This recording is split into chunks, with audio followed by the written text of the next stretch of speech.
দশম শ্রেণী অস্ত্রের বিরুদ্ধে গান কবিতাটা আমরা পড়ব। কবি জয়বর্ষণী লেখা অস্ত্রের বিরুদ্ধে গান। এই কবিতায় আমরা এই শিরোনাম যখন দেখি,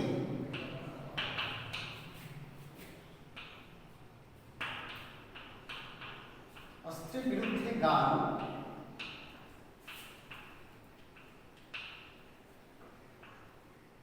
এই শিরোনামটা যখন আমরা দেখি তখন একটু চোখ আটকে যায়। কেননা আমাদের বড় বড় ধারণা রয়েছে, চিরাচরিত ধারণা এই যে অস্ত্রের বিরুদ্ধে অস্ত্রেরই ব্যবহার চলে, অস্ত্রের বিরুদ্ধে এই একটা ধারণায় আমাদের মধ্যে বদ্ধমূল হয়ে আছে। কিন্তু সত্য এই যে অস্ত্র দিয়ে কখনো কোনো সমস্যার কোনোদিন সমাধান হয়নি। যদি হতো তাহলে যুদ্ধ থেমে যেত। তাহলে এই যুদ্ধ থামানো দরকার। এই যে যুদ্ধের ভয়াবহ রূপ কি ভয়ঙ্কর হতে পারে তা আমরা দেখেছি। এটা থামানো দরকার। মানবতার সবচেয়ে বড় অপমান, অসম্মান, অবমাননা এই যুদ্ধেই হয়। তাই যুদ্ধ থেকে এই পৃথিবীকে রক্ষা করতে গেলে তার বিকল্প কি আছে? কোন সে বিকল্প? কবি ভাবছেন, তার ভাবনায় বুঝেছে একমাত্র সঙ্গীত পারে মানুষের মনের এই বদলটা করা। অমানবিক, মানব সভ্যতার পক্ষে কলঙ্কজনক এই ব্যবস্থা, এই যুদ্ধের ভয়াবহতা, এটাকে দূর করতে গেলে সঙ্গীতই পারে। সঙ্গীত মানুষের মনের বদল ঘটাতে পারে। তাই কবি সঙ্গীতকে ভরসা করছেন। সঙ্গীতই তার বিকল্প পথ, বিকল্প উপায়। তাই তিনি অস্ত্রের বিরুদ্ধে গান বলে তিনি জানাচ্ছেন সঙ্গীত আমাদের প্রয়োজন। রামকৃষ্ণদেব বলেছিলেন সঙ্গীত মানে ঈশ্বরকে, সঙ্গীতের মধ্যে দিয়ে আমরা ঈশ্বরকে সহযোগিতা করতে পারি। সঙ্গীত মানুষের হৃদয় ছুঁতে পারে, হৃদয়কে পরিবর্তন করতে পারে। তাই ওয়েপনের বিরুদ্ধে, চিরাচরিত যে অস্ত্র, সেই অস্ত্রের বিরুদ্ধে সঙ্গীতকে অবলম্বন করেছে। তাহলে শিরোনামের মধ্যেই আছে কবির ভাবনা, কবির মনন, কবির চিন্তা। এই বিশ্বকে এই ধ্বংস থেকে রক্ষা করতে গেলে কি প্রয়োজন? জয় গোস্বামী এখন আমাদের বাংলার যে সাহিত্যের আধুনিক সাহিত্যের যে জগৎ, একজন উজ্জ্বলতম নক্ষত্র। তার জন্ম 1954 সালে হয়েছে, 10 নভেম্বর কলকাতায়। তারপরে মায়ের চাকরির কারণে তার মা শিক্ষিকা ছিলেন, রানাঘাটে চলে আসেন। 8 বছর বয়সে তার পিতা মারা যায়। তারপরে তার মাও একসঙ্গে মারা যান। কিন্তু লেখাপড়ার এগুলো না তার। তবুও তার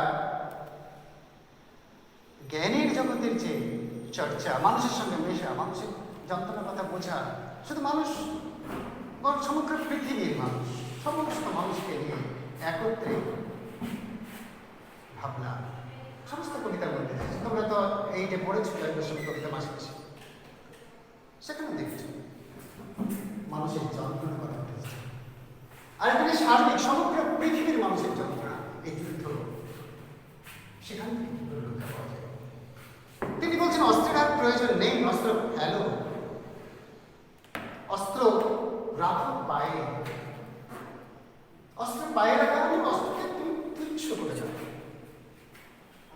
পায়ের কাছে রেখে দাও, পায়ে খেলো, তুচ্ছ করো। আমি এখন হাজার হাতে পায়ে এগিয়ে আসি, উঠে দাঁড়াই। তিনি হাজার হাতে পায়ে উঠে আসেন বলতে তিনি বলছেন যে এখন তার সঙ্গে অজস্র মানুষ যুক্ত হয়েছে। অজস্র মানুষকে নিয়ে তিনি উঠে আসছেন, এগিয়ে আসছেন এই যুদ্ধকে বন্ধ করার জন্য, এই বিভীষিকাকে রোধ করার জন্য। উঠে আসেন বলতে এখানে একটা বিষয় রয়েছে, তিনি আর বসে বসে দেখতে পারছেন না একজন দায়িত্বশীল নাগরিক হিসেবে, একজন বিবেকবান মানুষ হিসেবে, মানবতার পক্ষধারী মানুষ হিসেবে তিনি আর বসে থাকতে পারেন না। বসে থাকা সম্ভব নয়। তিনি উঠে আসেন, হাত নাড়িয়ে এগিয়ে আসে, উঠে দাঁড়ায়, হাত নাড়িয়ে বুলেট তাড়ায়। দেখো, তিনি বলছেন হাত নাড়িয়ে বুলেট তাড়ায়। আসলে হাত নাড়িয়ে আমরা সব তো মাছি মশার তাড়ায়। বুলেট এই সঙ্গীতের কাছে কিন্তু নগণ্য। তিনি হাত নাড়িয়ে এগুলো দাঁড়িয়ে দেন, অবলীলাক্রমে দাঁড়িয়ে দেন। অর্থাৎ সঙ্গীত, সে গান মানুষের মনের পরিবর্তন ঘটায়। বুলেট তাড়ায় বলতে বুলেট চলা বন্ধ হয়ে যায়। তিনি যখন বলেন হাত নাড়িয়ে বুলেট তাড়ায়, তাহলে খুব সহজে এই সঙ্গীতের মধ্য দিয়ে যুদ্ধকে বন্ধ করে দেন। বন্ধ হয়ে যায় যুদ্ধ। তারপর তিনি কি বলছেন? গান তো জানি একটা দুটো। তিনি অজস্র গান নিয়ে বেরোননি, একটা দুটো গান। আসলে একটা দুটো গানের একটা মর্ম ব্যাপার রয়েছে, বিষয় রয়েছে। একটা দুটো বলতে অল্প অল্প সামান্য, অল্প সামান্য। অর্থাৎ তিনি গানের উপর কতটা ভরসা রেখেছেন একটা ব্যাপারটা বোঝো, যে একটা দুটো গান, বেশি গান নেই। এত বিপুল অস্ত্র সম্ভারের মাঝে মাত্র একটা দুটো গান। অর্থাৎ তিনি এতটা প্রত্যয়ী একটা দুটো গান যথেষ্ট। আর একটা দুটো গান কেন? আরেকটা জিনিস, আরেক দিক দিয়ে যদি ভাবতে যাও একটা দুটো, তাহলে দেখবে যে সমস্ত যুদ্ধবিরোধী গান, মানবতার পক্ষের গান, সমস্ত গানের সুরই যেন এক, গানের মর্মকথা যেন একটাই যেন গান গাচ্ছে। আর সেই গান সংগীতের গান, সেই গান অহিংসার পক্ষে গান, হিংসার বিরুদ্ধে গান, যুদ্ধের বিরুদ্ধে গান। তাই একটা দুটো গান। তাহলে দুটো দিকে দেখতে পাচ্ছ। এক, যে তিনি কতটা আত্মতত্ত্বই, সামান্য একটা দুটো গান নিয়ে এই যুদ্ধের বিরুদ্ধে লড়া যাবে। আবার কি, যত যুদ্ধ বিরুদ্ধে গান রয়েছে, গানই হোক না কেন, সব গানতে একই তার মর্মকথা। সংহতি, সদ্ভাব, সমন্বয়, অহিংসা, ভাবতে এক। সেই একটা দুটো গান মানবতার পক্ষধারী সেই গান। তিনি বলছেন আঁকড়ে ধরে সে খড়কুটো, পরে লেগে দেখো, আঁকড়ে ধরে সে খড়কুটো। খড়কুটো কাকে বলে? কেন, কোন অর্থে আমরা খড়কুটো ব্যবহার করি? খড়কুটো বলতে অতি তুচ্ছ নগণ্য বস্তু খড়কুটো। কখন ব্যবহার করা হয়? যে যখন মানুষ ডুবে যাচ্ছে, তখন দেখা যায় একটা কথাই রয়েছে যে বন্ধু মানুষের কাছে খড়কুটো হচ্ছে। তো যখন মানবতার ডুবতে বসেছে, সমস্ত বিশ্ব ধ্বংসের বাতাবরণের মধ্যে, বিষাক্ত বাতাবরণের মধ্যে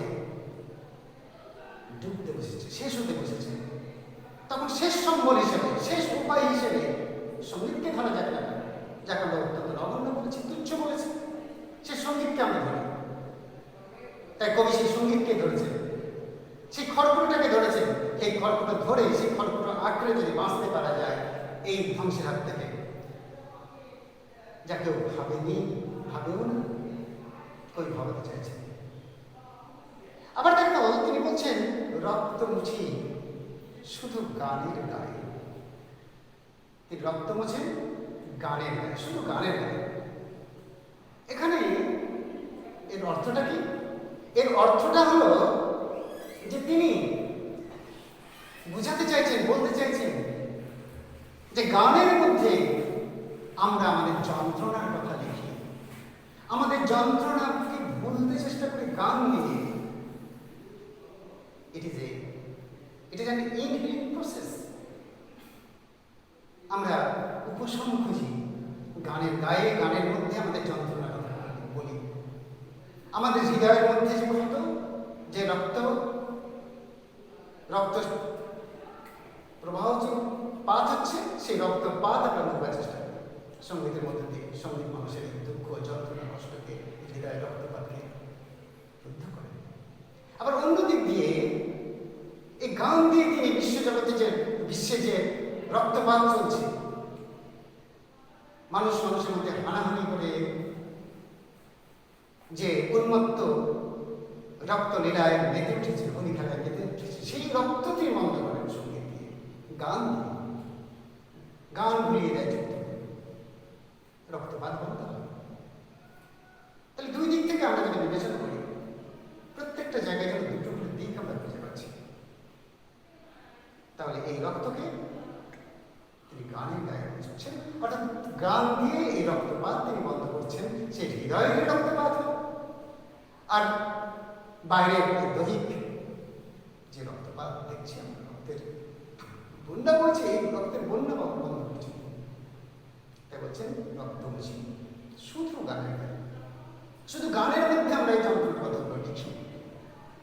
তারপর তিনি বলছেন মাথার কথা চিল ও শকুন বা চিল। শকুন তোমরা দেখেছ, শকুন কি খায়? তোমরা যদি দেখো তাহলে দেখতে পাবে যে মাংস ছিঁড়ে ছিঁড়ে খায়, সে পচায় আর টাটকায়। মাংস লোলুপ, রক্ত লোলুপ এর পাখি, চিলও একই বৈশিষ্ট্য। তীক্ষ্ণ নখর দিয়ে, তীক্ষ্ণ ঠোঁট দিয়ে সে ছিঁড়ে ছিঁড়ে খায়। এই চিল এবং শকুন প্রতীক হয়ে গেছে সেই যুদ্ধবাজদের, যারা সমস্ত মানুষের সমস্ত পৃথিবীর সমস্ত মানবতা বলতে গেলে যেন রক্ত ছিঁড়েছে, রক্ত চষে খাচ্ছে, মাংস ছিঁড়েছে খাচ্ছে যুদ্ধবাজরা। মাথার উপর উঠছে যুদ্ধ বিমান উঠছে, চিল শকুনের মতোই মৃত্যুর হাহাকার উঠছে। তাহলে মাথায় কত শকুন বা চিল, আমার শুধু একটা কোকিল। তিনি বলছেন মাথার উপর অজস্র শকুন চিল উড়ছে, মৃত্যুর হাহাকার উঠছে পৃথিবীতে, কিন্তু আমার একটা কোকিল আছে যে গান বাঁধে। কোকিল বসন্তকালে তোমরা শুনেছ কোকিলের ডাক, তার কুহু কুহু রব, তার সঙ্গীত এই বাংলার বাতাবরণে তথা এই পৃথিবীর বাতাবরণে একটা সুন্দর লহরী, সুমধুর ধ্বনি যেন আকাশ বাতাস মুখরিত করে মানুষের হৃদয়ে। একটা আনন্দের অনুভব হয়ে যায়, একটা ভালো লাগা যায়। তো কবির সে কোকিল, আমরা কোকিলকে বসন্তের দূত বলি। বসন্ত কি? শীতের মুমূর্ষতার পরে, যখন প্রকৃতি মুমূর্ষ, তারপরে এই কোকিল আসে। আজকে পৃথিবী মুমূর্ষ পৃথিবী, এই অবস্থার পরে কবির এই ভাব, নতুন সতেজতা নিয়ে, নতুন যৌবন নিয়ে, সবুজ সতেজ আবার প্রকৃতি, আবার এই মানব সমাজ জেগে উঠবে। তাই একটা কোকিল, তিনি বলছেন আমার শুধু একটা কোকিল গান বাঁধবে সহস্র উপায়ে, নানান ভাবে গান বাঁধবে। যে গান একই তার ভাব, কিন্তু উপায় নানান রকম, নানান ভাষা, নানান সুর, তাই সমস্ত উপায়ে সে গান হবে। আর গান ওই যুদ্ধের বিরুদ্ধে, শান্তির পক্ষে, একটা নতুন পৃথিবী, নতুন মানব সমাজ, মানব সভ্যতা নিয়ে আসবে গান, এই কোকিল। তিনি বলছেন অস্ত্র রাখো, অস্ত্র ফেলো পায়ে। অস্ত্র রাখো, অস্ত্র পায়ে ফেলো। তারপরে তিনি বলছেন বর্ম খুলে দেখো আদুর গায়ে। বর্ম কি? বর্ম হচ্ছে গাত্রচ্ছাদ শক্তভাবে তৈরি, গন্ডারের চামড়া দিয়ে আগে হতো, লোহার থাকে। এটাতে কি হয়, অস্ত্রের আঘাত এসে বুকে লাগে না, শরীরে লাগে না। তো এই যুদ্ধের অস্ত্র আঘাত এড়ানোর জন্য যে বর্ম, সেই বর্ম খুলে ফেল। কবি নিজের আগে লাইনে বলেছেন যে তিনি গানের বর্ম আজ করেছেন, সঙ্গীত বর্ম হয়েছে তার। এই সঙ্গীতের বর্মে কি হয়েছে, যে বাইরের যে আঘাত এসে লাগতো, সেই আঘাতটা লাগবে না। তিনি অস্ত্রের আঘাত এড়োবেন ওই সঙ্গীতের বর্মে দিয়ে। তাই তিনি এখানে বলছেন যে বর্মটা খুলে ফেলো, অস্ত্রের আঘাত এড়ানোর জন্য, বাঁচানোর জন্য যে বর্মটা করে রেখেছো, সেই বর্মটা খুলে দাও তুমি। তাহলে তুমি দেখতে পাবে তোমার আদুর গা, আদুর মানে খালি গা, সেই গায়ে তুমি দেখবে, তো অনুভব করবে যে গান দাঁড়ালো বেশি ভালো। আর যখন তুমি সেটা খুলে দেবে, তখন তুমি ঋষি বালক, যেমন নিষ্পাপ নিষ্কলুষ, এই উপলব্ধি তোমার আসবে। সঙ্গীত তোমার সঙ্গে। আর তাতে কি হবে, মাথায় গোঁজা ময়ূর পালক, তোমার উপলব্ধিতে কি আসবে, মাথায় গোঁজা ময়ূর পালক। এই দৃশ্যটি যখন আমরা দেখি, তখন শুনি, তখন আমাদের মনের মধ্যে একজন বিশেষ মানে ভারতবর্ষের একজন মাইথোলজিক্যাল পৌরাণিক মহাভারতের ঋষিদের কথা মনে হয়। কিন্তু এখানে সেই বিষয়টা নেই। বিষয়টা হচ্ছে ময়ূর পালক প্রতীক। সমস্ত রং বর্ণ বৈচিত্র্য সমস্ত যেন প্রতীক হয়ে ওঠে, সংস্কৃতির সমন্বয়ের একটা প্রতীক। আর সেটা তোমার শিরোভূষণ, মাথায় বোঝায়। যখন তুমি সঙ্গীতকে ভালোবাসবে, যখন সমস্ত মানুষের জন্য তুমি এই যুদ্ধের ভাব ত্যাগ করবে, হৃদয় সঙ্গীত ধারণ করবে হৃদয়ে, তখন পৃথিবীর সমস্ত বৈচিত্র্যের মধ্যে যে সমন্বয়, এরই প্রতীক সেই ময়ূরের পালক, ময়ূরের পাখা তোমার মাথায়, তোমার শিরোভূষণ হয়ে দাঁড়ায়। আর তুমি সমস্ত পৃথিবীর সংস্কৃতিকে সে সমন্বয় ভাববে, অবলম্বন করবে। তোমায় নিয়ে বেড়াবে গান, নদীতে দেশ কাটে তোমাকে নিয়ে। আর তুমি যখন এই ভাব যখন উদয় হবে তোমার মনের মধ্যে, তখন সমস্ত নদী, গ্রাম, অঞ্চল সর্বব্যাপী তোমার সঙ্গীত তোমাকে বয়ে দিবে। সর্বত্র সেই সঙ্গীতের মধ্যে তুমি নিজেকে উপলব্ধি করবে, বিশ্বের শান্তিময় হবে। অস্ত্র ফেলো, অস্ত্র রাখো গানের দুটি পায়ে, সঙ্গীতের কাছে আত্মসমর্পণ করো। যখন অস্ত্র সমর্পণ করে দেখবে যে পায়ের কাছে অস্ত্র রেখে দেওয়া হয়, তো এই অস্ত্র তুমি সঙ্গীতের পায়ে রেখে দাও, সঙ্গীতের কাছে তুমি সারেন্ডার করো, সমর্পণ করে দাও। যুদ্ধ বন্ধ হোক, পৃথিবী সুন্দর হয়ে উঠুক, এটাই আমাদের কামনা।